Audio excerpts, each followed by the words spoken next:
नमस्कार दोस्तों, स्वागत है आपका हमारे चैनल में। आज हम एक्सप्लेन करेंगे एक कोरियन ड्रामा जिसका नाम है डेथ गेम। इस ड्रामे में टोटल 8 एपिसोड हैं और इसमें कहानी दिखाई जाती है एक लड़के ईजे की, जिसके कुल 12 जन्म होते हैं। ईजे को बार बार ये जन्म क्यों लेने पड़ते हैं और किन वजहों से उसकी डेथ होती है, ये कहानी में बताया जाएगा। एपिसोड 1 की शुरुआत में हमें दिखाया जाता है कि ईजे डरा सहमा जमीन पर पड़ा हुआ है। उसके सामने एक लड़की आती है और वो कहती है कि मेरे ढूंढने से पहले तुमने मुझे ढूंढ लिया, और वो ईजे को गोली मार देती है। ईजे खाई से गिरने लगता है और इसके बाद कहानी फ्लैशबैक में चली जाती है। हमें दिखाया जाता है 7 साल पहले। ईजे अपनी गर्लफ्रेंड जीसू से बात करता हुआ जा रहा होता है। आज ईजे का इंटरव्यू होता है। ईजे बहुत ही ज्यादा कॉन्फिडेंट होता है और वो खुश होकर के इंटरव्यू के लिए जा रहा होता है। ईजे अभी ग्रेजुएट नहीं हुआ है। तभी ईजे के पास से एक आदमी टकराकर भागता हुआ रोड के बीच में चला जाता है और एक गाड़ी आकर उस आदमी को टक्कर मार देती है। ईजे ये देख के घबरा जाता है। वो इस आदमी की जान बचाने की कोशिश करता है, लेकिन वो ऐसा नहीं कर पाता और वो आदमी देखते ही देखते ईजे की आंखों के सामने मर जाता है। ईजे ये इंसिडेंट देख के बहुत ही ज्यादा घबरा जाता है और डर जाता है और वो डरा सहमा इंटरव्यू के लिए जाता है। ईजे किसी भी सवालों का सही से जवाब नहीं दे पाता और इंटरव्यू में फेल हो जाता है। इसके बाद हमें दिखाया जाता है कि ईजे अपना एजुकेशन लोन चुकाने के लिए अगले 7 साल तक अलग अलग जगहों में पार्ट टाइम जॉब करता है।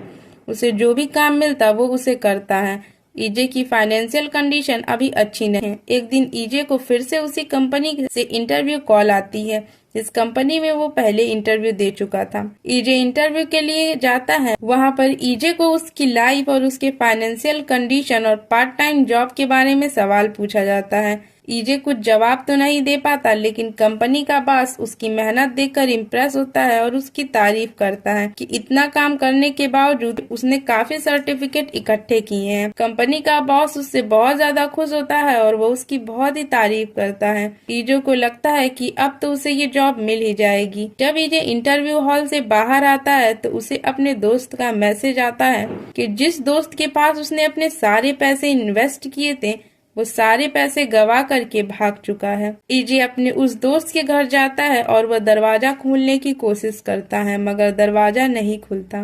के बाद ईजे पुलिस स्टेशन में रिपोर्ट लिखवाने जाता है, लेकिन पुलिस स्टेशन में उसे पता चलता है कि जो पैसे उन्होंने इन्वेस्ट किए थे, कोरिया के लॉ के अकॉर्डिंग इन्वेस्ट किए हुए पैसे पर कोई भी फ्रॉड केस नहीं बन सकता। जब ईजे घर आता है तो वो देखता है कि उसकी गर्लफ्रेंड जीसू को छोड़ने एक लड़का कार से आया हुआ है। उसे देख के ये अच्छा नहीं लगता। थोड़ी देर बाद वो जीसू के पास जाता है और वो पूछता है कि क्या वो तुम्हारा बॉयफ्रेंड था। जीसू मना कर देती है। फिर जीसू उसे एक इन्वेलप में कुछ पैसे देती है और कहती है कि मुझे पता है तुम्हारी फाइनेंशियल कंडीशन अच्छी नहीं है, इसलिए वो उसकी मदद करना चाहती है। ईजे को ये बात अच्छी नहीं लगती। वो जीसू को पैसे वापस कर देता है और जीसू से ब्रेकअप कर लेता है। उसे लगता है कि जीसू एक अच्छा लाइफ पार्टनर डिजर्व करती है और उसे अब उसके साथ नहीं रहना चाहिए। इसके बाद हमें दिखाया जाता है कि ईजे अपने रूम पे आता है। मकान मालिक ने उसका सारा सामान बाहर निकाल दिया होता है। ईजे ने कई महीने से किराया नहीं भरा। पूरी रात बारिश होती है। ईजे बाहर ही बारिश में रहता है। जब सुबह होती है तो ईजे को मैसेज आता है कि वो इंटरव्यू में फेल हो गया। अब सारी चीजें ईजे के बर्दाश्त के बाहर जा रही थी और अब उसके अंदर जीने की कोई भी लालसा नहीं बची थी। ईजे एक सुसाइड नोट लिखता है और सुसाइड करने के लिए टेरेस पर खड़ा हो जाता है। उसकी माँ की बार बार कॉल आ रही होती है। ईजे वो कॉल नहीं उठाता और सुसाइड कर लेता है। जब ईजे की आंख खुलती है तो वो खुद को एक एरोप्लेन में बैठा पाता है। उसका चेहरा पूरी तरीके से बदल गया था। उसके बगल में एक लड़की बैठी थी और उसे वो उसका सुसाइड नोट पढ़कर सुनाती है। ईजे कहता है कि तुम्हें ये सुसाइड नोट कहाँ से मिला, और जब ईजे उस लड़की की आंखों में देखता है तो वो एक दूसरी जगह पर आ जाता है जो कि एकदम हेल जैसी लग रही थी। ईजे पूछता है कि क्या ये हेल है। वो लड़की कहती है नहीं, ये हेल नहीं है। तुमने मेरा मजाक उड़ाया है और मैं तुम्हें इसके लिए पनिश करूंगी। ईजे पूछता है कि तुम कौन हो। वो लड़की ईजे का गला दबाती है और उससे कहती है कि मैं डेथ हूँ और उसे खाई से नीचे फेंक देती है। जब ईजे को होश आता है तो वो एरोप्लेन में होता है। वो डेथ से पूछता है कि तुम मुझे कैसी पनिशमेंट दोगी। डेथ उसे कहती है कि लाइफ बहुत प्रेसियस है और सबको डेथ एक बार ही मिलती है, लेकिन तुमने मेरा मजाक उड़ाया है, इसके लिए तुम्हें 12 अलग अलग जिंदगियों में जाके 12 बार डेथ को एक्सपीरियंस करना पड़ेगा और तब तुम्हें समझ में आएगा कि डेथ कितनी पेनफुल होती है। ईजे कहता है कि मैं तो जीना ही नहीं चाहता था और मेरे लिए लाइफ बहुत ही पेनफुल थी, इसलिए डेथ मेरे लिए आसान है। डेथ कहती है अगर तुम इन किसी भी लाइफ में डेथ को अवॉइड कर पाए तो तुम उस लाइफ में उस सोल के साथ रह सकते हो। इतना बोलकर वो वहां से चली जाती है। इसके बाद हमें दिखाया जाता है कि प्लेन एक तूफान में फंस जाता है। ईजे डर जाता है और वो सेफ्टी सूट पहन लेता है, लेकिन एरोप्लेन थोड़ी ही देर में तूफान से बाहर निकल जाती है। ईजे पूरे एरोप्लेन में घूमता है और वो देखता है कि उस एरोप्लेन में बहुत सारी महंगी महंगी चीजें लगी हुई हैं और तभी एक चमकता हुआ स्टोन ईजे के माइंड में घुसता है और ईजे जिस इंसान के शरीर में है उसकी सारी मेमोरी उसे आती है। ईजे को पता चलता है कि यह बॉडी किसी और की नहीं बल्कि उसी कंपनी के सीईओ की है जिस कंपनी के में वो बार बार इंटरव्यू देने के लिए जा रहा था। उस कंपनी के बॉस के 2 बेटे होते हैं और यह सबसे काबिल बेटा है। यह जानकर ईजे बहुत ज्यादा खुश होता है कि अब तो उसे कोई फाइनेंशियल प्रॉब्लम भी नहीं होगी, क्योंकि वो एक बहुत ही अमीर आदमी की बॉडी में आया है। वह इस बॉडी में रहने की सोचता है।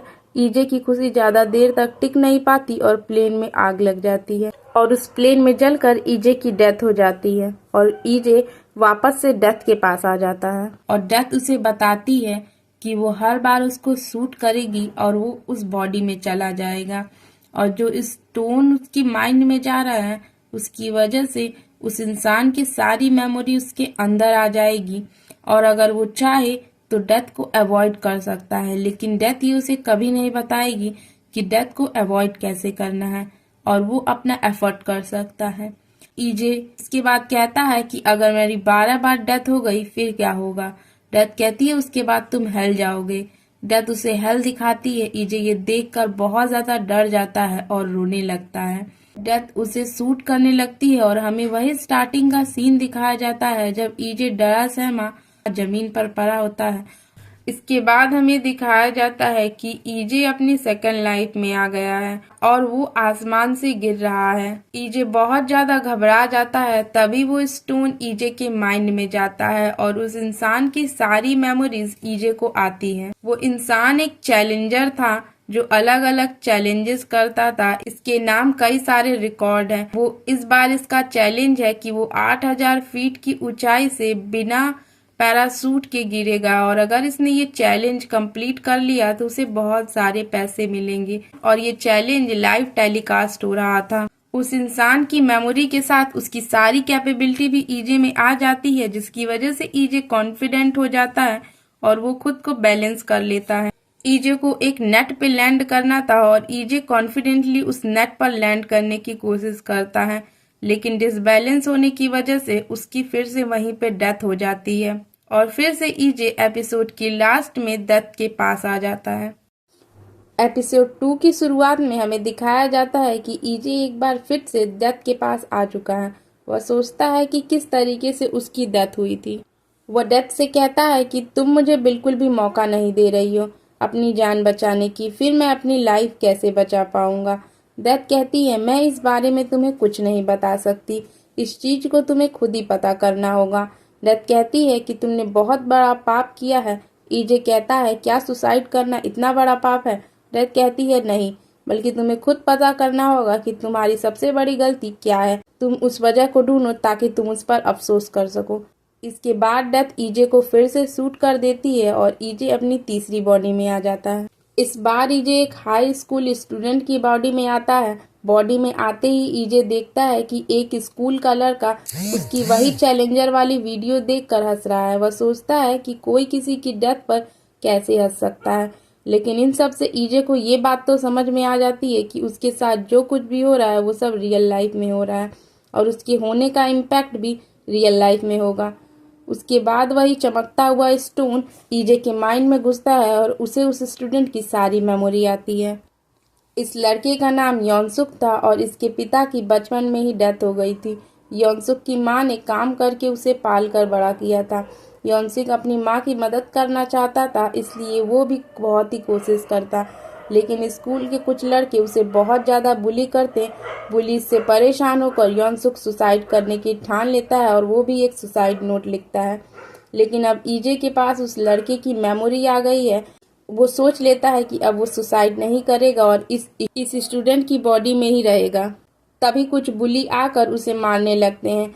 ईजे भी बदले में गुस्से से उन्हें मारता है। तभी एक ताकतवर लड़का ईजे को मारने लगता है। ईजे उसकी ताकत का मुकाबला नहीं कर पाता। जब क्लास खत्म हो जाती है तो फिर से सब ईजे को मारते हैं। जब ईजे घर आता है तो देखता है कि यॉनसुक की मां ने उसके लिए एक नोट पर खाना खाने को लिखा है। इसे देखकर ईजे को अपनी मां की याद आने लगती है।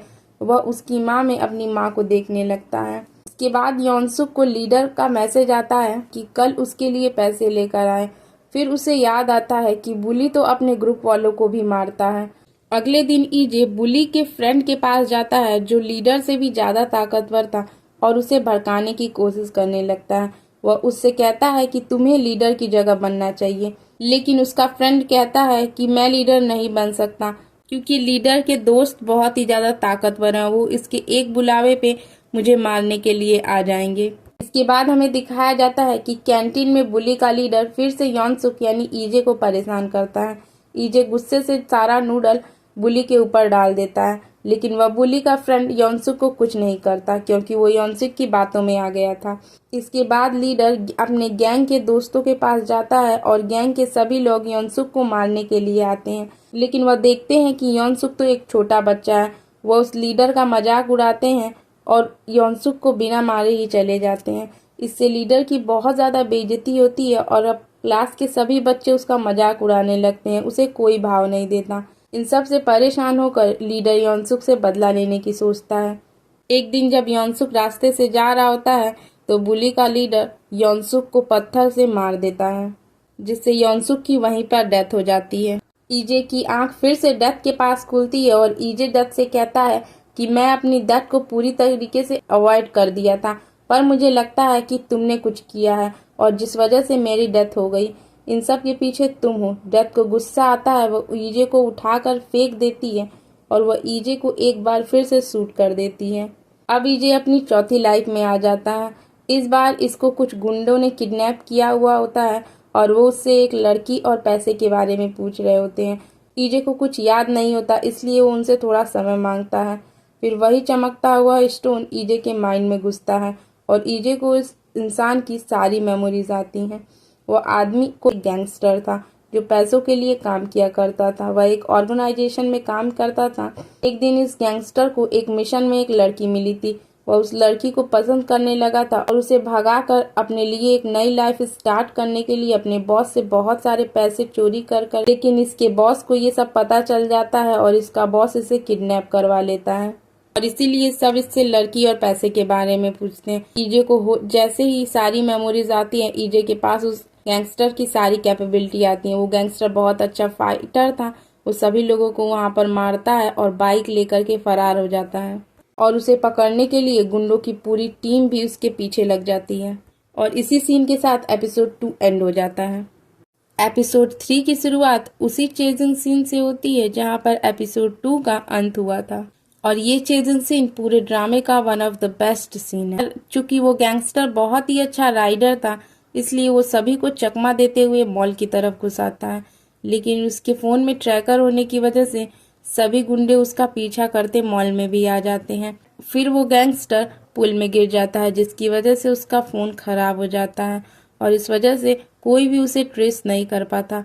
इसके बाद वो यहाँ से भाग करके उस लड़की के पास जाता है। उस लड़की से मिलता है। वो लड़की उससे पूछती है कि तुमने पैसे कहाँ छिपाए हैं। वो उसे बोट की तरफ इशारा करते हैं। जैसे ही वो उस लड़की को पैसे के बारे में बताता है, वो लड़की उसे शूट कर देती है और देखते ही देखते उसकी डेथ हो जाती है। अब ईजे वापस से डेथ के पास आ जाता है। डेथ उस पर हंसने लगती है और कहती है तुम जैसे इंसान के साथ ऐसा ही होना चाहिए। लेकिन ईजे के माइंड में कुछ और प्लान चल रहा था, क्योंकि उसने उस लड़की को ये तो बता दिया था कि पैसे कहाँ हैं, लेकिन उसने एग्जैक्ट लोकेशन नहीं बताई थी। ईजे डेथ से कहता है कि तुम मुझे शूट करो, और डेथ ईजे को फिर से शूट कर देती है। इसके बाद ईजे की आंख उसकी 5वीं लाइफ में खुलती है और इस बार ईजे जेल में है। ईजे बहुत ज्यादा फ्रस्ट्रेट हो जाता है, क्योंकि उसे तो वो पैसे लेने थे, लेकिन वो इस बार जेल में है। तभी जेलर आता है और उसे उसके सेल में ले जाता है। वहाँ पर वो एक लड़के से पूछता है कि क्या तुम्हें पता है कि मैं कब छूटने वाला हूँ। वो कहता है क्या तुम भूल गए कि हम 4 दिन में यहाँ से छूटने वाले हैं। और वो उसे वार्न करता है कि तुम अपने गुस्से पर कंट्रोल करना, वरना वो साइकोपैथ तुम्हें मार देगा। ईजे समझ नहीं पाता ये किस साइकोपैथ की बात कर रहा है, लेकिन जब वो साइकोपैथ अंदर आता है तो वो उसे देखकर तुरंत पहचान जाता है कि वो साइकोपैथ कोई और नहीं बल्कि वही लड़का था जिसने उसे तब मारा था जब वो एक स्टूडेंट की बॉडी में गया था, और शायद उसी डेथ की वजह से ये यहाँ पे जेल में है। उस साइकोपैथ को देखते ही ईजे को गुस्सा आ जाता है और वो उसे मारने लगता है। सभी उसे रोकने लगते हैं और तभी वो चमकता हुआ स्टोन ईजे के माइंड में घुसता है और उसे उस लड़के की सारी मेमोरीज आती हैं। ये लड़का बचपन से ही बहुत ज्यादा गरीब था और ये एक MMA फाइटर बनना चाहता था। इस लड़के की फाइनेंशियल कंडीशन भी अच्छी नहीं थी, जिसकी वजह से इसे एक एक्सीडेंट का इल्जाम पैसों के लिए अपने ऊपर लेना था।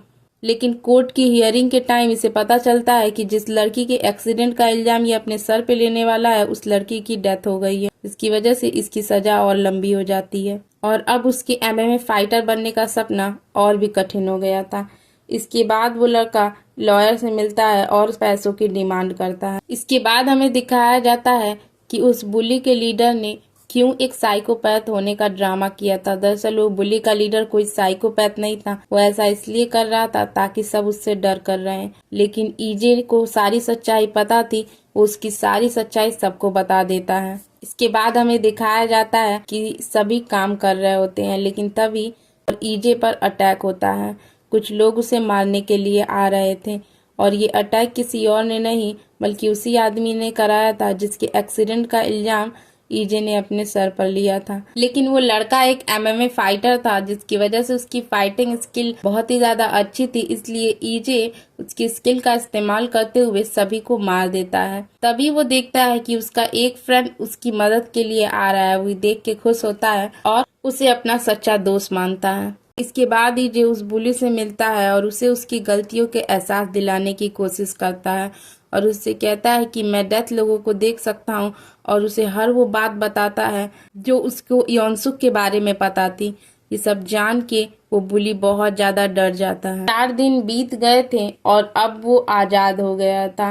वो लॉयर से मिलता है और पैसे की फिर से डिमांड करता है। इसके बाद ईजे उस जगह पे जाता है जहाँ पर उसने सारे पैसे छिपाए थे। उन पैसों को लेकर के आता है, उन्हें 2 हिस्सों में बांट करके एक लॉकर में रख देता है और बाकी बचे आधे पैसे वो अपने साथ ले जाता है। उसे उसकी मॉम की बहुत ज्यादा याद आ रही थी। के बाद जब वो जा रहा होता है तब उस लड़की का एक्सीडेंट हुआ था, उसका पिता आकर के इसे मार देता है।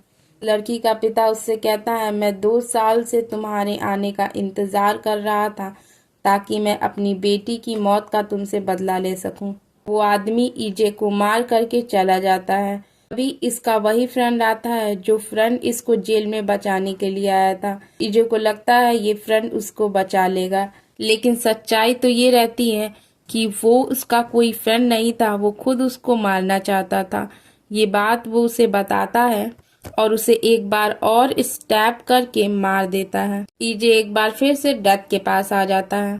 डेथ फिर से ईजे पे हंसने लगती है, लेकिन ईजे को अब उसकी अगली लाइफ में जाना था ताकि वो बाकी बचे हुए पैसे लॉकर से निकाल सके। डेथ ईजे को फिर से शूट कर देती है और इस बार ईजे की 6th लाइफ में वो एक छोटा बच्चा बना होता है। ईजे बहुत जोर जोर से चिल्ला रहा होता है, लेकिन उसकी आवाज नहीं निकल रही होती है क्योंकि ये एक बहुत ज्यादा छोटा सा बच्चा होता है। और एपिसोड 3 यहीं पे एंड हो जाता है। एपिसोड 4 की शुरुआत वहीं से होती है जहां एपिसोड 3 का अंत हुआ था। ईजे एक बच्चे की बॉडी में आके फ्रस्ट्रेट हो जाता है और वो जोर जोर से रोने लगता है क्योंकि अब वो पैसे लेने के लिए नहीं जा सकता था। तभी उस बच्चे की मॉम आती है और उसे कार में ले जाती है। कार में बिठाते ही उस बच्चे के ऊपर जोर जोर से चिल्लाने लगती है। वो एकदम साइको थी। उसके बाद वो घर आती है और बच्चे को सोफे पर ही फेंक देती है। ईजे सोचता है कि ये कैसी मॉम है जो अपने बच्चे के साथ ऐसा बिहेव कर रही है। इसके बाद उसका डैड आता है। ईजे को लगता है इसका डैड तो अच्छा ही होगा, लेकिन उसका डैड उसे जबरदस्ती एक्सपायर फूड खिलाने लगता है। ईजे खाना नहीं चाहता था, लेकिन उसका डैड उसे जबरदस्ती एक्सपायर फूड खिला रहा होता है। तभी बेल बजती है और दरवाजे पे चाइल्ड केयर वाले आते हैं। क्योंकि उनके पास एक शिकायत गई थी कि इस घर में बच्चे को अब्यूज किया जा रहा है। ईजे उस छोटे से बच्चे की बॉडी में था, इसकी वजह से वो कुछ बोल नहीं सकता। और उस बच्चे का डैड अपनी आईडी दिखाता है कि वो भी चाइल्ड केयर से ही है। इसकी वजह से चाइल्ड केयर वालों को उन पे शक नहीं होता और वो वहां से चले जाते हैं। उनके जाते ही बच्चे की मॉम फिर से गुस्सा होने लगती हैं और बच्चे के ऊपर जोर जोर से चिल्लाने लगती हैं। वो बच्चे का गला दबाने लगती हैं। उसके बाद से वो पिलो से बच्चे को सफोकेट करके मार देती हैं। ईजे की आंख फिर से डेथ के पास खुलती है और वो बोलता है कि कोई पेरेंट्स इतने बुरे कैसे हो सकते हैं। वो बिल्कुल ही पागल थे, उन्हें अपने बच्चे की बिल्कुल भी केयर नहीं थी। और वो डेथ से पूछता है कि मुझे उस बच्चे की कोई मेमोरी क्यों नहीं आई। डेथ बताती है क्योंकि वो छोटा सा बच्चा था और उसकी कोई मेमोरी नहीं थी। डेथ कहती है इंसान की ये आदत है कि उसके पास जो चीज होती है वो उसकी कभी वैल्यू नहीं करता है और मरने के बाद उसे हर बार उस चीज का अफसोस होता है जिन चीजों की उसने जीते जी कभी वैल्यू नहीं की। इसके बाद डेथ ईजे को फिर से शूट कर देती है और इसके बाद ईजे अपनी 7th लाइफ में आता है। वो भागता हुआ लॉकर की तरफ जाता है। वो पैसे निकाल लेता है। चारों तरफ उसी के पोस्टर लगे हुए थे। इसके बाद वो चमकता हुआ स्टोन ईजे की बॉडी में आता है और ईजे को उस इंसान की सारी मेमोरीज आती हैं। इस बार ईजे एक मॉडल की बॉडी में आया था जो बहुत ही ज्यादा फेमस था। बचपन से ही गुड लुकिंग होने की वजह से इसको काम मिलने में आसानी हुई और अब वो बहुत ज्यादा रिच है। ईजे उस मॉडल के घर आता है जो कि बहुत आलीशान था। इसके बाद ईजे देखता है कि न्यूज चल रही होती है इस कपल ने अपने बच्चे को सफोकेट करके मार दिया था। इसके बाद उसे उसके दोस्त का फोन आता है कि उसे पार्टी में जाना है। ईजे पार्टी में जाता है और उसे पता चल कि पार्टी में कोई खास इंसान आने वाला है। वो खास इंसान कोई और नहीं बल्कि उसी कंपनी का बॉस था जिस कंपनी में ईजे इंटरव्यू देने जाता था। ईजे फर्स्ट लाइफ में इसी के भाई की बॉडी में गया था। इसके बाद हमें सुबह का सीन दिखाया जाता है। मॉडल का बड़ा भाई आता है जिसका एक कैफे होता है। वो मॉडल से कहता है कि तुम्हें याद है ना कि वीकेंड पे तुम्हें मेरी मदद करनी है कैफे में। मॉडल अपने भाई के साथ कैफे में चला जाता है और वो वहां पर उसकी हेल्प करने लगता है। तभी वो जीसू को उसी कैफे में बैठा देखता है। जीसू की सारी मेमोरीज याद आने लगती हैं। वो याद करने लगता है कि किस तरीके से हर बार जीसू ने उसे सपोर्ट किया। वो अपने भाई से जीसू के बारे में पूछता है। उसका भाई बताता है कि ये यहाँ पर रोज आती है और ये एक राइटर है। इसके बाद ईजे जीसू के बारे में नेट पे सर्च करता है और जीसू के इंटरव्यू की वीडियो देखता है जिसमें जीसू ईजे के बारे में बात कर रही थी। और ये वही दिन था जिस दिन ईजे ने जीसू से ब्रेकअप किया था और जो पैसे जीसू ने ईजे को दिए थे वो उसे अवार्ड में ही मिले थे। वो उसका प्राइज मनी था। ईजे ये जान के बहुत ज्यादा दुखी होता है। इसके बाद वो जीसू की बुक पढ़ता है और उस बुक में जीसू ने वही सारी बातें लिखी थी जो कभी जीसू और ईजे ने की थी। और वो याद करने लगता है कि एक बार जीसू ने उससे कहा था कि हर राइटर के पास एक फाउंटेन पेन होती है और ईजे ने चुपके से वो फाउंटेन पेन जीसू के लिए खरीदा था, लेकिन वो उसे दे नहीं पाया था क्योंकि मकान मालिक ने उसका सारा सामान बाहर फेंक दिया था और वो पेन भी उसी में कहीं गुम हो गया था। एक दिन जीसू से मिलने कैफे में 2 लोग आते हैं और ईजे को पता चलता है उस दिन जो कार से जीसू को छोड़ने आया था वो जीसू का भाई था। इसके बाद ईजे अपने भाई के कैफे पे डेली काम करने के लिए आने लगता है ताकि वो जीसू से मिल सके। एक दिन वो हिम्मत करके जीसू के पास जाता है और कहता है कि मैं आपका बहुत बड़ा फैन हूँ। वो उससे उसकी बुक पे ऑटोग्राफ लेता है और जीसू वही पेन निकाल करके ऑटोग्राफ देती है जो पेन ईजे ने जीसू के लिए खरीदा था। इसके बाद ईजे जीसू से कहता है कि मेरे पास एक स्टोरी है और मैं चाहता हूँ आप उसे लिख करके एक नॉवल का रूप दें। और वो अपनी स्टोरी उसे बताने लगता है। ईजे अपनी वही स्टोरी बताने लगता है जो अभी तक उसके साथ हो रहा है कि किस तरीके से उसने सुसाइड किया और डेथ उसे बार बार अलग अलग जन्म में भेज रही है। जीसू बोलती है डेथ तो बहुत ही क्रूएल है। ईजे कहता है हाँ सच में बहुत ही वो क्रूएल है। जीसू कहती है तुम तो ऐसे कह रहे हो जैसे लगता है ये तुम्हारी खुद की स्टोरी है और तुमने खुद ही एक्सपीरियंस किया है। ईजे उसे सारी स्टोरी बताता है लेकिन अपने और जीसू के बारे में कुछ नहीं बताता। जीसू पूछती है क्या तुमने मेन लीड का नाम सोचा उसने कहा, नहीं, मैंने अभी तक मेन लीड का कोई नाम नहीं सोचा है, तुम्हें जो अच्छा लगे तुम वो रख लो। इसके बाद जीसू पूछती है कि क्या वो कभी अपनी माँ से मिलने के लिए नहीं गया। ईजे कहता है, अगर वो अपनी माँ से मिलने गया तो उसे पता है कि वो अपने इमोशन पर कंट्रोल नहीं कर पाएगा। बुक लिखने के लिए वो दोनों एक दूसरे से रोज मिलने लगते हैं। एक दिन जब जीसू जा रही होती है तो बहुत ज्यादा बारिश हो रही होती है। ईजे उसको अम्ब्रेला देता है। थोड़ी देर बाद कैफे में कुछ लोग आते हैं और वो एक एक्सीडेंट की बात कर रहे होते हैं कि किसी लड़की का एक्सीडेंट हो गया है। ईजे डर जाता है। वो दौड़ते हुए जीसू के पास जाता है और उसे ढूंढने लगता है। उसे लगता है जीसू का एक्सीडेंट हुआ है, लेकिन वो एक्सीडेंट किसी और का था। जीसू ये सब देखती है और उससे कहती है कि मुझे पता है कि किसी के खोने का दर्द क्या होता है, और वो अपना एक्सपीरियंस बताती है कि किस तरीके से जब उसके बॉयफ्रेंड की डेथ हुई थी तो वो भी हॉस्पिटल में जाकर से उसके बारे में पूछ रही थी। ईजे ये सुन के बहुत ज़्यादा दुखी होता है और उसे एहसास होता है कि उसने सुसाइड करके अपनों को कितनी ज़्यादा तकलीफ दी है। इसके बाद हमें दिखाया जाता है जीसू ईजे के मेमोरियल पे जाती हैं। ईजे भी चुपके से जीसू का पीछा करता है और वहीं पर रहता है। जब जीसू चली जाती है वो अपने मेमोरियल पे आता है।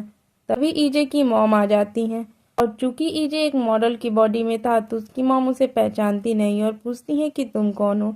ये झूठ बोलता है कि मैं ईजे का फ्रेंड हूँ। इसके बाद ईजे वो बाकी बचे हुए पैसे अपनी मॉम को एज अ ईजे का फ्रेंड भेज देता है।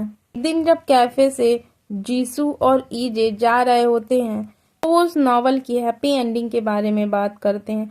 ईजे को नहीं लगता कि इसके नॉवल की कभी हैप्पी एंडिंग होगी, लेकिन जीसू इससे कहती हैं कि हो सकता हो उसकी भी कोई हैप्पी एंडिंग हो। बाद ईजे को लगता है कि अब वो उसका आखिरी समय है। जीसू को सारा सच बता देता है और कहता है कि मैंने ये जो सारी कहानी बताई ये सारी मेरी थी, और मुझे पता है कि अभी बहुत ज़्यादा देर हो गई है। तुम मुझे माफ़ कर दो, तुमने हमेशा मेरा साथ दिया। जीसू ये सब समझ नहीं पा रही है। ये जीसू से माफ़ी मांगता है और कहता है, मुझे पता है तुम्हें विश्वास नहीं होगा, लेकिन ये सब साथ रियलिटी में हो रहा है। मैं ईजे हूँ। जीसू कुछ समझ पाती और कुछ रिप्लाई देती उससे पहले एक आदमी आके इन दोनों का एक्सीडेंट कर देता है और वहीं पे इन दोनों डेथ हो जाती है। जीसू मर जाती है, लेकिन ईजे की सांसें अभी भी चल रही होती हैं। ईजे को पता चलता है एक्सीडेंट करने वाला आदमी इसी कंपनी दूसरा बेटा तेयू है। हमें दिखाया जाता है कि किस तरीके से तेयू कहीं न कहीं हर जन्म में ईजे की लाइफ से जुड़ा था, और ईजे की लाइफ में आने वाली प्रॉब्लम भी तेयू की वजह से ही थी। जैसे ईजे की फर्स्ट बॉडी में वो तेयू उसका ब्रदर था, और उसी ने फर्स्ट लाइफ में उसके भाई को मरवाने वाला भी तेयू ही था, और उस चैलेंजर को पैसे देने वाला भी वही था। इस आदमी के एक्सीडेंट का इल्जाम उस लड़के ने अपने ऊपर लिया था और जेल गया था, वो आदमी भी तेयू ही था। ईजे की भी डेथ हो जाती है। ईजे फिर से डेथ के पास आ जाता है और ईजे उठकर गुस्से में डेथ को गोली मार देता है, और एपिसोड 4 का यहीं पर एंड हो जाता है। एपिसोड 5 की शुरुआत एक नए सस्पेंस से होती है। हमें दिखाया जाता है एक स्ट्रीमर एक आदमी को लेकर आया है और वो उसे लाइव ही मारने वाला होता है। उस स्ट्रीमर के अनुसार ये आदमी एक किलर है।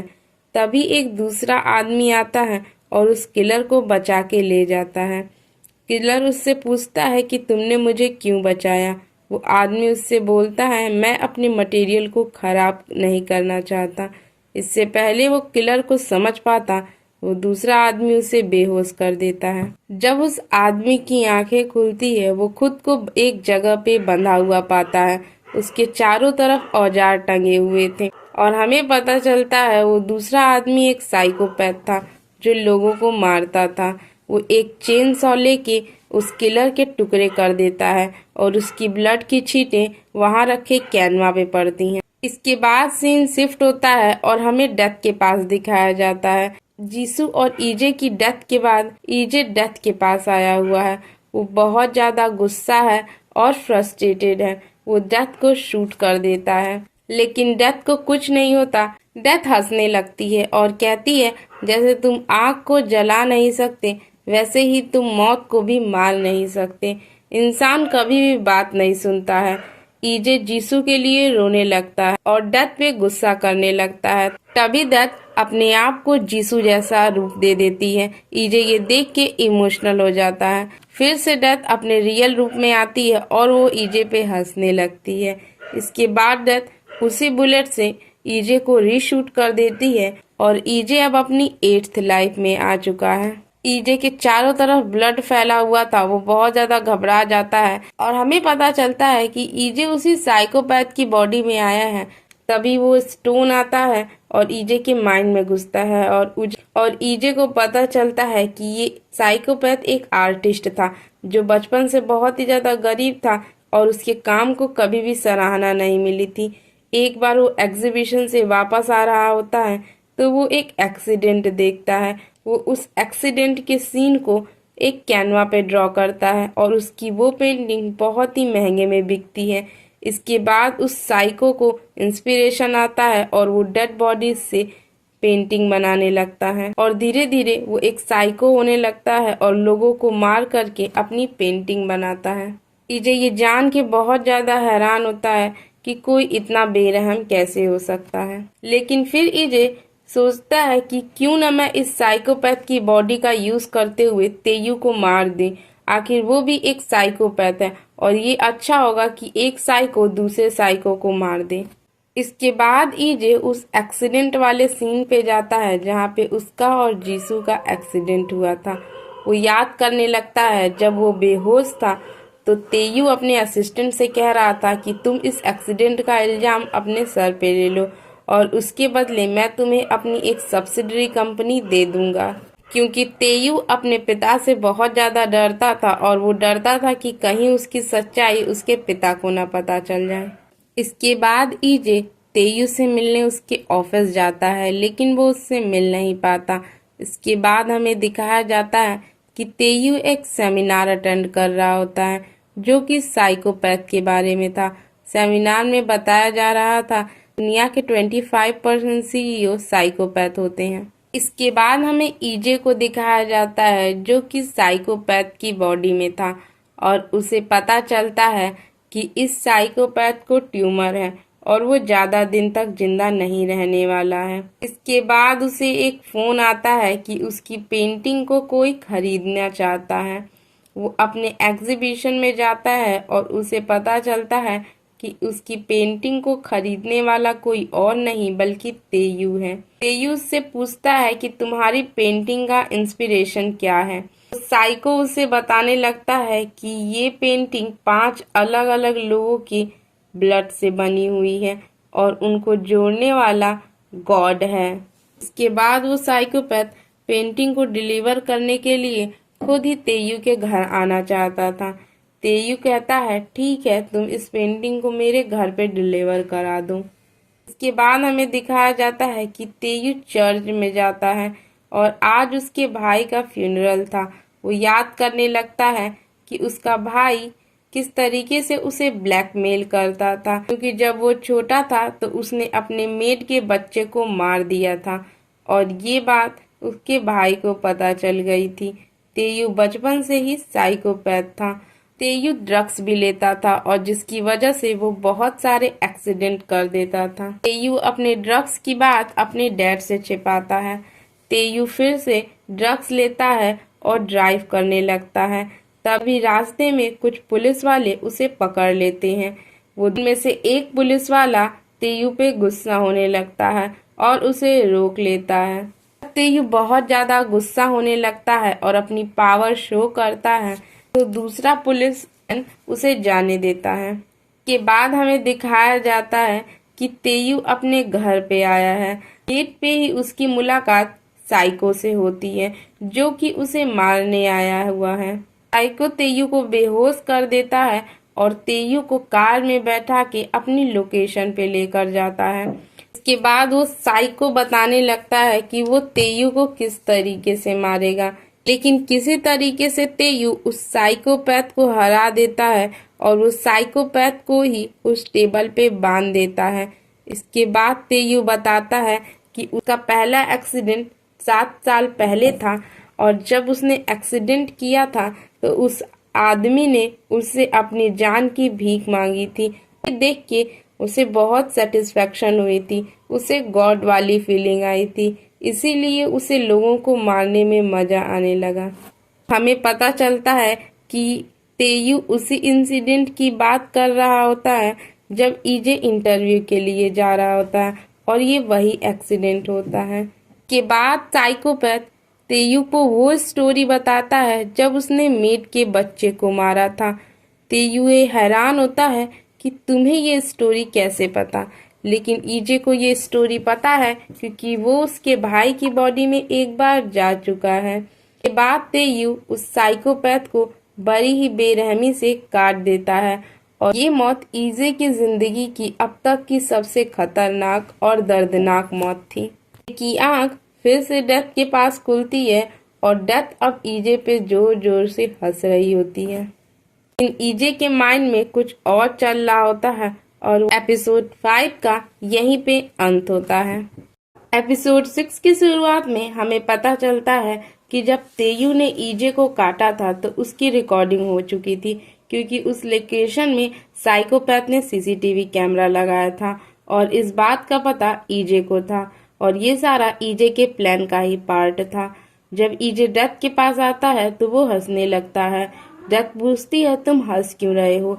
ईजे बताता है कि अमीरों को कभी उनके कर्मों की सजा नहीं मिलती, वो हमेशा अपने पैसे और पावर की वजह से बच जाते हैं, लेकिन मैं तेयू को उसके कर्मों की सजा दूंगा। डेथ कहती है तुम्हें रूल पता है ना, तुम किसी को मार नहीं सकते और अगर तुमने ऐसा किया तो मैं तुमको उसके बदले में बहुत बड़ी सजा दे सकती हूँ।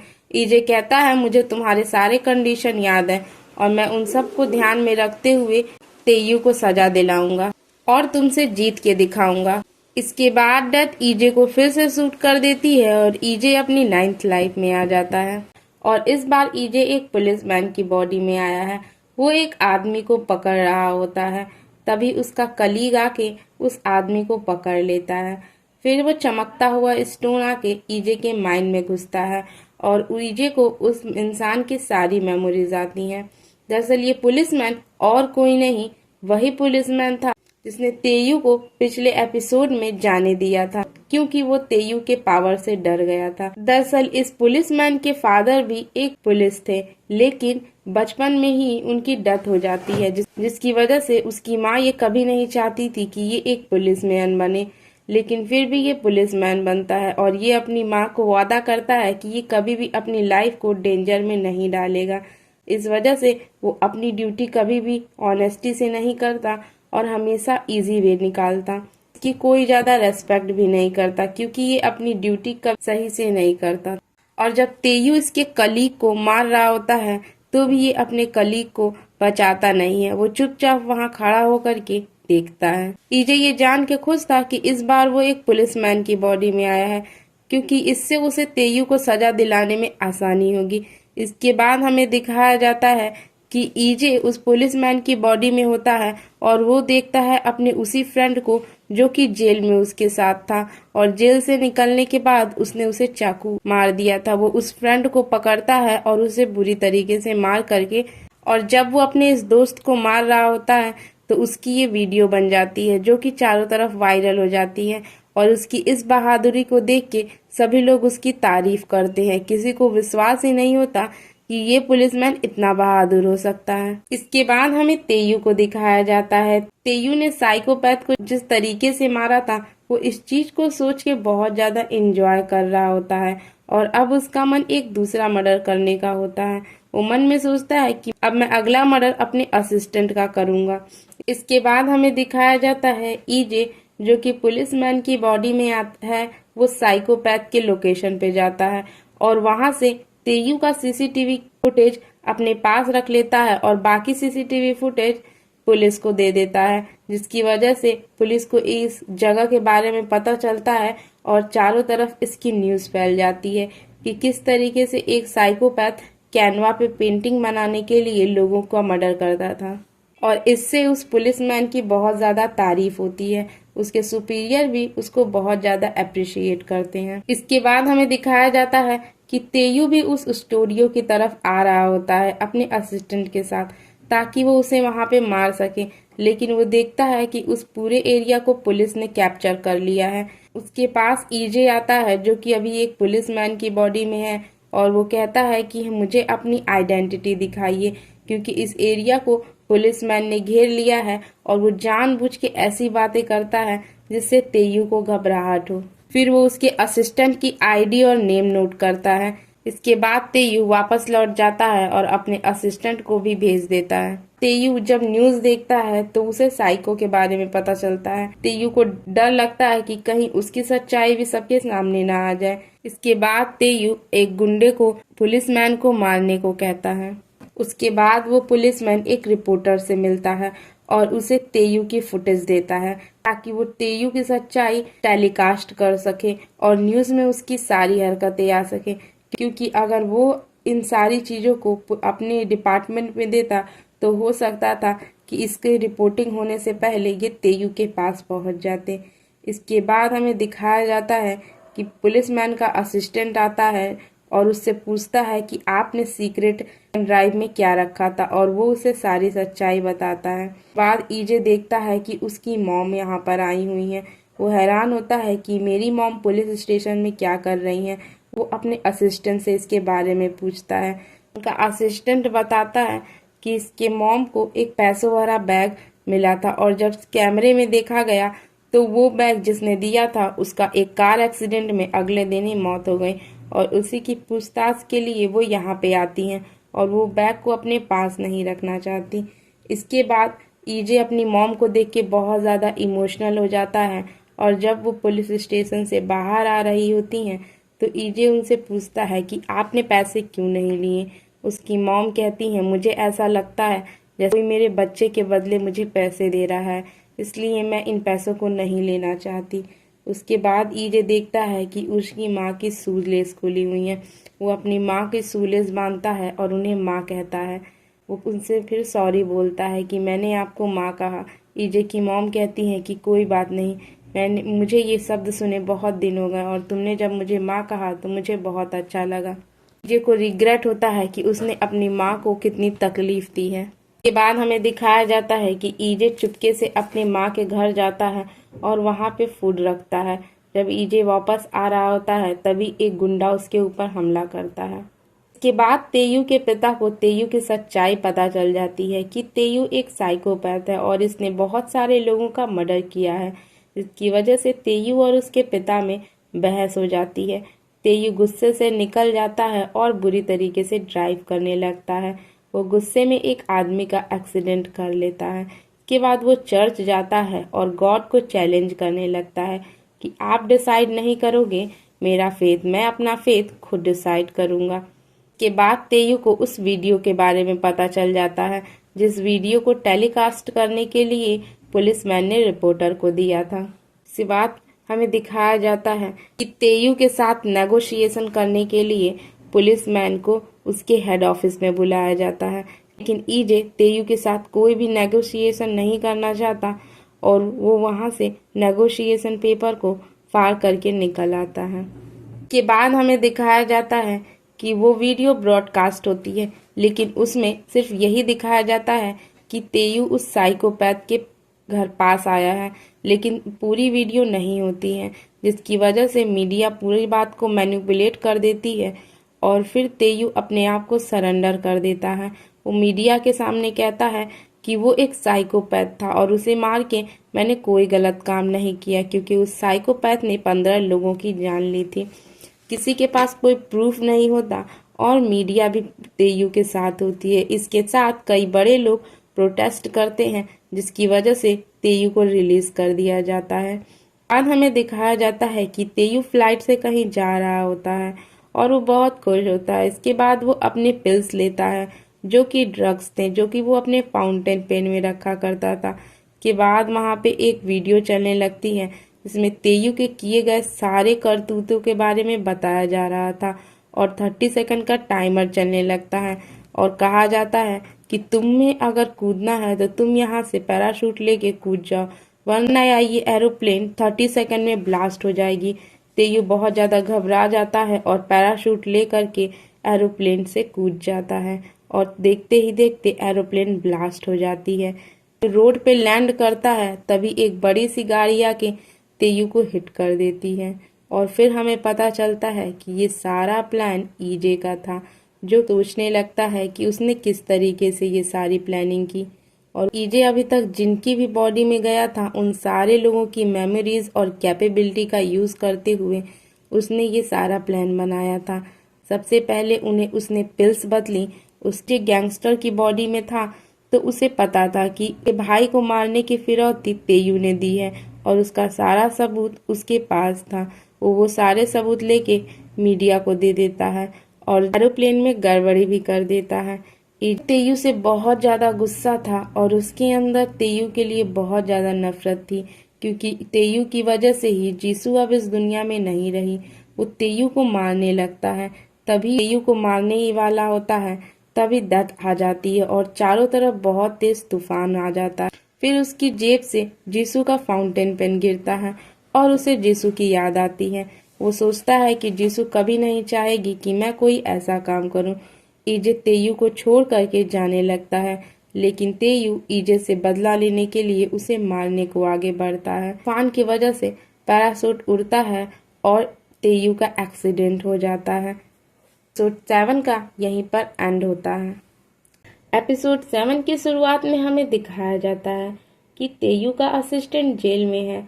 ईजे उससे मिलने जाता है और उसे बताता है कि मैं तुम्हें बचा सकता हूँ, क्योंकि मेरे पास तेयू के कार के डैश कैम की फुटेज है, जिससे ये प्रूव हो जाएगा कि एक्सीडेंट तुमने नहीं किया। तेयू का असिस्टेंट ईजे से रिक्वेस्ट करने लगता है कि तुम प्लीज मुझे बचा लो, लेकिन ईजे उसे सबक सिखाना चाहता था और वो चिप को वहीं पे तोड़ देता है, क्योंकि एक बार जब ईजे जेल में था तो इस असिस्टेंट ने भी इसकी मदद नहीं की थी। इसके बाद हमें दिखाया जाता है कि प्रेस कॉन्फ्रेंस होती है और उसमें तेयू के खिलाफ सारे सबूत दिखाए जाते हैं और तेयू को पुलिस अरेस्ट कर लेती है। जिन लोगों ने भी तेयू की हेल्प की थी उन सबको पुलिस अरेस्ट कर लेती है। इसके बाद हमें दिखाया जाता है कि ईजे तेयू से मिलने हॉस्पिटल में जाता है और तेयू के उसके कर्मों की सजा मिल चुकी है। तेयू के दोनों पैर कट चुके हैं और वो हॉस्पिटल में लाचार पड़ा हुआ है। इसके बाद ईजे हमें बताने लगता है कि वो इस पुलिसमैन की बॉडी में काफी लंबे समय तक रहा और उसे इसकी आदत हो गई थी। कभी कभी तो वो भूल भी जाता कि वो किसी दूसरे की बॉडी में है।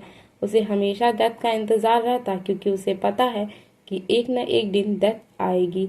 एक बार जब वो एक क्रिमिनल से फाइट कर रहा होता है तो उसे लगता है कि बस ये उसका आखिरी समय है, लेकिन उसका कलीग आके उसे बचा लेता है। इसकी वजह से उसके कलीग को इंजरी हो जाती है। जब उसका कलीग हॉस्पिटल में भर्ती होता है तो उसकी फैमिली उससे मिलने आती है। उस कलीग की बेटी उससे प्रॉमिस लेती है कि आप मेरे पापा की हमेशा मदद करेंगे और आप उन्हें प्लीज उनकी रक्षा करिएगा, क्योंकि मैं डर जाती हूँ जब भी मेरे पापा को चोट लगती है और वो हर्ट होते हैं। ईजे उसकी फैमिली को देख के इमोशनल हो जाता है और सोचने लगता है कि अगर मैंने सुसाइड नहीं किया होता तो आज शायद मेरी भी एक हैप्पी फैमिली होती। ईजे अपने कलीग के बेटी को वादा करता है कि वो उसके पिता की हमेशा रक्षा करेगा। इसके बाद हमें दिखाया जाता है कि एक क्रिमिनल को पकड़ने के लिए ईजे और उसका असिस्टेंट छत पे आते हैं और टेरेस पे कहीं दूसरा रास्ता नहीं था और उस क्रिमिनल के पास बंदूक भी थी और वो उसके असिस्टेंट को मारने वाला था, लेकिन ईजे को उसके दोस्त की बेटी से किया हुआ वादा याद आ जाता है और वो उसे बचा लेता है। वो सारी गोलियां अपने ऊपर ले लेता है और शूट करते हुए उस क्रिमिनल को लेकर के छत से कूद जाता है, जिसकी वजह से उसकी डेथ हो जाती है और वो क्रिमिनल भी वहीं पे मर जाता है। इसके बाद ईजे डेथ के पास वापस आ जाता है, लेकिन ईजे को इस बार खुशी होती है कि कम से कम इस बार उसने अपने एक दोस्त की जान भी बचा ली। ईजे डेथ के पास आता है। डेथ कहती है तुम इतने खुश क्यों हो रहे हो? ईजे कहता है क्योंकि मैंने इस बार अपनी जान नहीं ली, बल्कि इस बार मैंने अपने दोस्त को बचाया है। डेथ पूछती है अच्छा तुम कौन हो? तुम अपने आप को क्या समझते हो? आखिर तुम हो कौन? तुम्हारी आइडेंटिटी क्या है? ईजे इस चीज का जवाब नहीं दे पाता और डेथ उसे शूट कर देती। ईजे अपनी 10th लाइफ में आ जाता है। इस बार ईजे एक भिखारी की बॉडी में आया हुआ है, जो कि देखने में बहुत ही ज्यादा गंदा और पुअर था और टीवी पे वही न्यूज चल रही होती है कि एक पुलिसमैन अपनी बहादुरी का प्रदर्शन करते हुए मारा गया। ईजे ये न्यूज देख के खुश होता है कि वो पुलिसमैन वो खुद ही है। उसके बाद वो उस पुलिसमैन के फ्यूनरल पे जाता है। ईजे के कपड़े बहुत ज्यादा गंदे थे क्योंकि वो एक बैगर की बॉडी में था। सभी लोग उसे फ्यूनरल में देख के हैरान थे। वो अपने कलीग की बेटी को देखता है और स्माइल करता है, लेकिन उसके कलीग की बेटी उसे नहीं पहचानती और वो डर जाती है। के बाद देखते हैं कि पूरी मीडिया फ्यूनरल को कवर कर रही होती है और उसके फ्यूनरल में मिनिस्टर भी आए हुए हैं। ईजे वापस आने लगता है और वो देखता है कि स्टेयर पे उसका कलीग बैठ के रो रहा है। वो रिग्रेट कर रहा है कि वो अपने दोस्त को बचा नहीं पाया।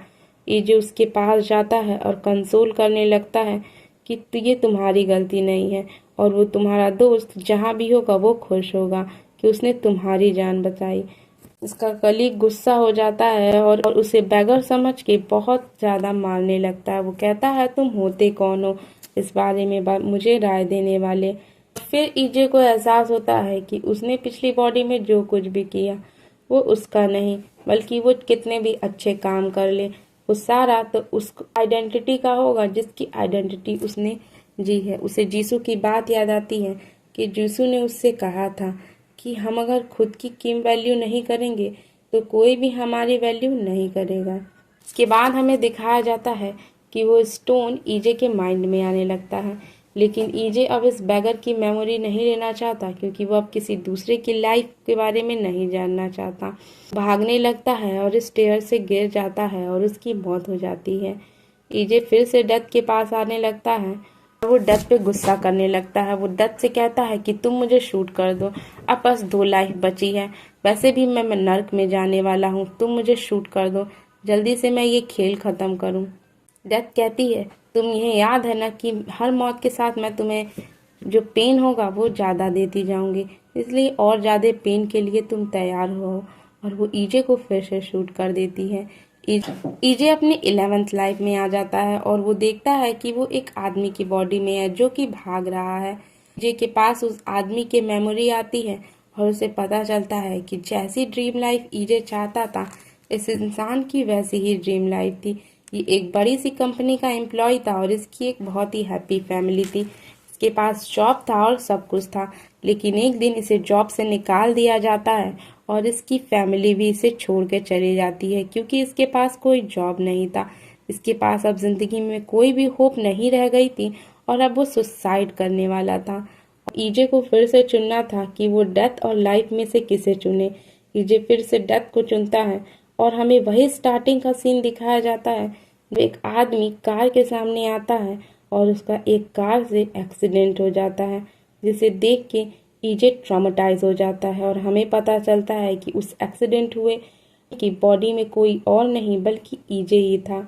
और जब तेयू को लगता है कि उसे गॉड समझ के वो आदमी रिक्वेस्ट कर रहा है, तो दरअसल वो आदमी डेथ को देख के से रिक्वेस्ट कर रहा होता है और वो ईजे को कुछ बताना चाहता था क्योंकि वो खुद ईजे ही था। के बाद हमें दिखाया जाता है कि उस आदमी की भी डेथ हो जाती है और ईजे एक बार फिर से डेथ के पास आया है। डेथ उससे कहती है कि तुमने अपना आखिरी चांस भी खो दिया, तुम कभी भी जीत नहीं सकते, अब बताओ तुम मुझसे कैसे जीतोगे। ईजे कहता है कि मुझे कोई फर्क नहीं पड़ता, वैसे भी ये मेरा लास्ट चांस है, इसके बाद मुझे नर्क में ही जाना है, तुम मुझे बस शूट करो और मुझे ये खेल खत्म करना है, मुझे कोई भी चीज मायने नहीं रखती, तुम जस्ट मुझे शूट करो। डेथ कहती है ठीक है, लेकिन शायद इस जिंदगी को तुम चाह के भी खत्म ना करना चाहो। डेथ ईजे को शूट कर देती है। फिर ईजे अपनी 12th और लास्ट लाइफ में आता है और बार ईजे को पता चलता है कि वो किसी और की बॉडी में नहीं बल्कि अपनी मदर की ही बॉडी में आया है। और यहीं पे एपिसोड 7 खत्म होता है। एपिसोड 8 की शुरुआत में हमें दिखाया जाता है कि ईजे अपनी मॉम की बॉडी में आया है। ईजे को लगता था कि वो अपनी मॉम को बहुत अच्छे से जानता है, लेकिन सच तो ये था ईजे को अपनी मॉम के बारे में बहुत सारी ऐसी चीजें थी जो उसे नहीं पता थी। ईजे बताता है कि उसकी मॉम एक सिंपल लड़की थी जिसके बहुत बड़े बड़े सपने थे। फिर उनकी शादी हुई और उनके लिए उनकी फैमिली ही सब कुछ बन गई। अपनी फैमिली के साथ बहुत ज़्यादा खुश थी, लेकिन किसी एक्सीडेंट में इनके फादर की डेथ हो जाती है जिसकी वजह से घर का सारा भार उसकी मॉम पे आ जाता है। लेकिन उन्होंने अपने ज़िंदगी से कभी हार नहीं मानी और वे ईजे को अकेले ही काम करके बड़ा करती हैं। जब ईजे को बुखार होता है तो वो काम से आती हैं और ईजे को अपनी पीठ पे बैठा के हॉस्पिटल ले जाती हैं। वो ईजे को कभी भी परेशानी में नहीं देख सकती थी और ईजे को अगर बुखार हो जाता तो वो खुद बहुत ज़्यादा टेंशन में हो जाती। और ईजे को पता चलता है कि उसकी मॉम ने अपने ज़िंदगी में बहुत सारी प्रॉब्लम देखी हैं और उसकी मॉम ने जॉब भी अपनी खो दी, लेकिन उन्होंने कभी अपनी ज़िंदगी से हार नहीं मानी। ईजे अपने मॉम के सेक्रीफाइसेस को कभी भी समझ नहीं पाया। जिस दिन ईजे सुसाइड कर रहा था उस दिन ईजे की मॉम हॉस्पिटल में थी और वो ईजे को बार बार कॉल कर रही थी, लेकिन ईजे ने उनका कॉल नहीं उठाया। और जब उनके पास ईजे के डेथ की न्यूज़ आई वो पूरी तरीके से टूट गई थी और वो बस चाहती थी कि उनका बच्चा कभी भी उन्हें छोड़कर ना जाए। और ये चीज़ उनके लिए बहुत ज़्यादा पेनफुल थी। उनको लगता था कि उन्होंने ईजे की सही से देख रेख नहीं की और जो कुछ भी ईजे के साथ हुआ है वो उनकी वजह से हुआ है। और जब पुलिस उनसे इंक्वायरी करती है ईजे के सुसाइड के बारे में तो वो कहती हैं कि मैं एक अच्छी माँ नहीं बन पाई। वो ईजे के सुसाइड का दोष भी हमेशा खुद को देती।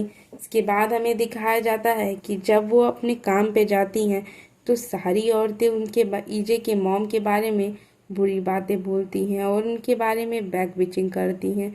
ईजे की माँ ये सारी बातें सुन लेती हैं और वो बहुत रोती हैं। ईजे भी अपनी माँ की सारी मेमोरीज को याद करके बहुत ज़्यादा रोता है और ईजे को याद आता है कि डेथ ने उससे पूछा था कि तुमने अपनी लाइफ को मार के किसी को हर्ट तो नहीं किया है। ईजे ने कहा था मैंने तो अपनी खुद की लाइफ की ली है और इसकी वजह से मैंने किसी को भी हर्ट नहीं किया। लेकिन ईजे को अभी समझ में आता है कि इसने अपने सुसाइड की वजह से इसने अपनों को बहुत ज़्यादा हर्ट किया है, उन लोगों को हर्ट किया है जो इससे बहुत ज़्यादा प्यार करते थे। इसके बाद ईजे बताता है कि वो अपनी मॉम की ही बॉडी में रहने लगा, काम करने लगा और ताकि वो अपनी मॉम को खुश रख सके। उसे दर्द भी होता फिर भी वो काम करता।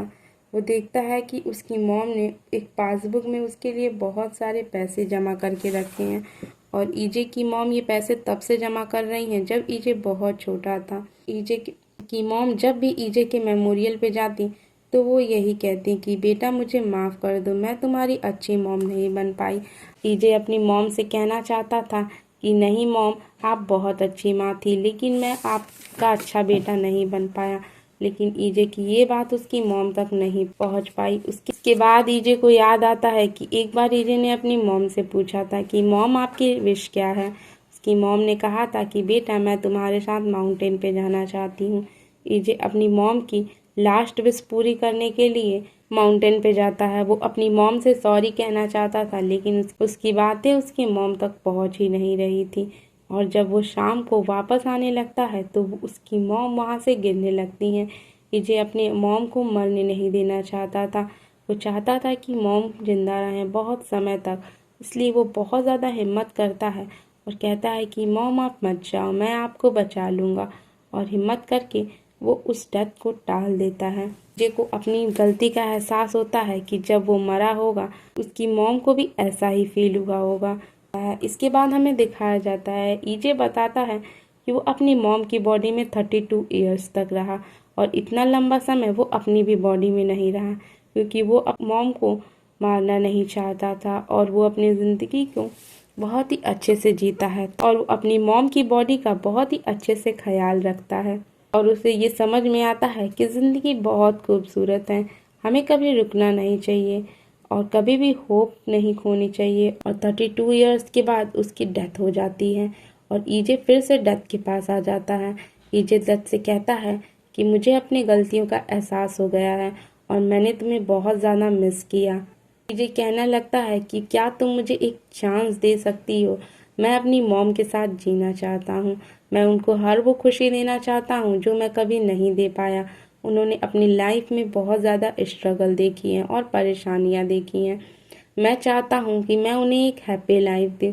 कहती है तुमने अपनी 12 जिंदगियाँ जी ली हैं और 12 मौतें भी, मैं नहीं बता सकती कि तुम जीतोगे या हारोगे।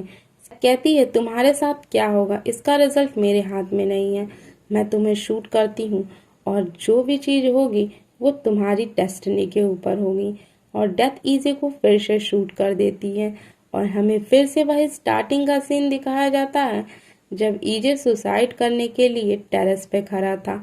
उसकी मॉम की कॉल आ रही थी लेकिन इस बार ईजे सुसाइड नहीं करता और अपनी मॉम की कॉल अटेंड कर लेता है। फाइनली दोस्तों, डेथ गेम वेब सीरीज बहुत ही ज़्यादा अच्छी थी। इसमें सिंपल कहानी थी एक लड़के ईजे की जो जिंदगी से हार मान के सुसाइड कर लेता है, लेकिन डेथ के पास जाने के बाद उसे धीरे धीरे ये चीज़ों का एहसास होता है कि ज़िंदगी बहुत खूबसूरत है और लाइफ सबको एक बार मिलती है और उसे अच्छे से जीना चाहिए। हमें कभी भी हार नहीं माननी चाहिए।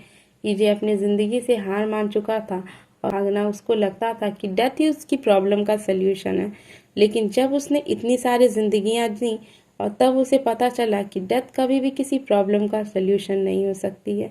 तो ये एक बेहतरीन के ड्रामा था और उम्मीद है आपको ये पसंद आया होगा और मेरे चैनल को सब्सक्राइब करिए ताकि आपको इस तरीके की स्टोरी सुनने को मिले। Thank you so much.